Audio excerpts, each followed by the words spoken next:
सदका व खैरात करके गरीब व नादार और भूख व अफलास ज़दा लोगों की मदद करना जहाँ इबादत है, वहाँ अल्लाह तबारक व तआला के साथ टूटे हुए रिश्ते को जोड़ना भी है।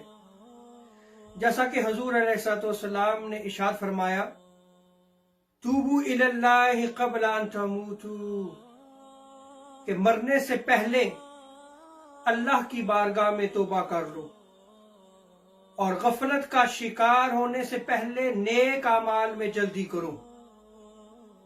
कसरत से अल्लाह तबारक व तआला का जिक्र करो। जाहिरन और एलानिया सदका करके, पोशीदा और खुफिया सदका करके अपने और अपने रब के दरमियान ताल्लुक को कायम कर लो। इब्न माजा में इस रिवायत को नकल किया गया है।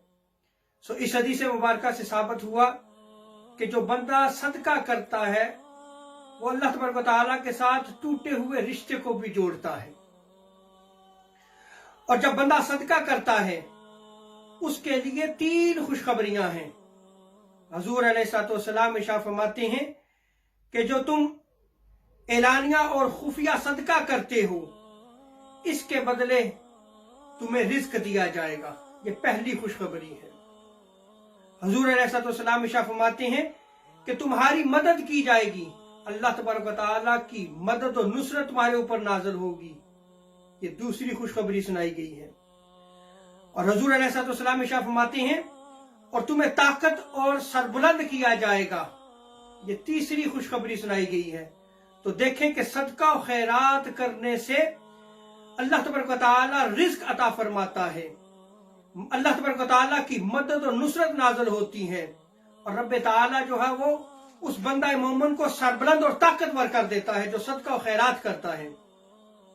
और मुस्नद अहमद बिन हंबल की रिवायत में आता है, हुजूर सल्लल्लाहु अलैहि वसल्लम ने इरशाद फरमाया कि सदका की वजह से अल्लाह तबारक व तआला तुम्हारे माल और दौलत को कई गुना बढ़ा देता है और इसके अलावा भी तुम्हारे लिए अजर व सवाब है। सदका की वजह से क्या अजर व सवाब अता किया जाएगा, चंद अहादीस जो है वो नकल की जाती हैं। मौजमुल कबीर में इमाम तिबरानी ने इन रिवायात को नकल किया है। हुजूर सल्लल्लाहु अलैहि वसल्लम इरशाद फरमाते हैं, सदका बुराई के 70 दरवाजे बंद कर देता है। सदका मुसलमान की उम्र में इजाफा करता है। सदका बंदाए मोमिन को बुरी मौत से बचाता है। और हजरत अब्दुल्ला इब्न मुबारक अलबिर में जो है वो हजरत अनस इब्न मालिक रज़ियल्लाहु ताला अन्हु की रिवायत को नकल फरमाते हैं कि रसूल करीम सल्लल्लाहु अलैहि वसल्लम ने इरशाद फरमाया, अल्लाह तबारक व तआला सदके की वजह से 70 बुरी मौतें दूर फरमाता है। और इमाम तिबरानी ने रिवायत को नकल किया है, रसूल करीम सल्लल्लाहु अलैहि वसल्लम इरशाद फरमाते हैं, सदका कब्र की गर्मी को दूर कर देता है और क़यामत के दिन सदका करने वाला अपने सदके के साए में होगा। और सदका कितने बंदों को जो है वो जन्नत में लेके जाएगा। मुस्नद हाकिम में इस रिवायत को नकल किया गया है। सय्यदना अबू हुरैरा रज़ियल्लाहु ताला अन्हु इस रिवायत को नकल करते हैं। हुजूर सल्लल्लाहु अलैहि वसल्लम ने इरशाद फरमाया, सदका खा रोटी का एक टुकड़ा हो या खजूर की एक मुट्ठी हो या ऐसी चीज जो है वो सदका करना जो किसी मस्कीन को फायदा दे, उसको नफा दे, ये सदका जो है वो बंदे को जन्नत में दाखिल करता है।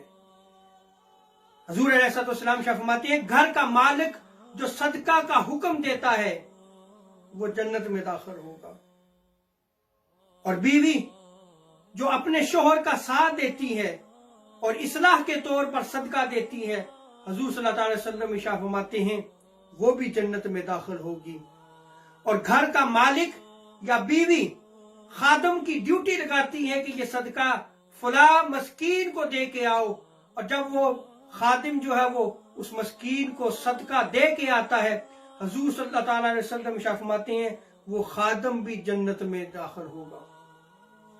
और हुजूर अलैहिस्सलाम अल्लाह तबारक व तआला का शुक्र अदा करते हुए फरमाते हैं کہ تمام تعریفات اللہ تبارک و تعالیٰ کے لیے ہیں جس نے ہمارے خدام کو بھی فراموش نہیں کیا۔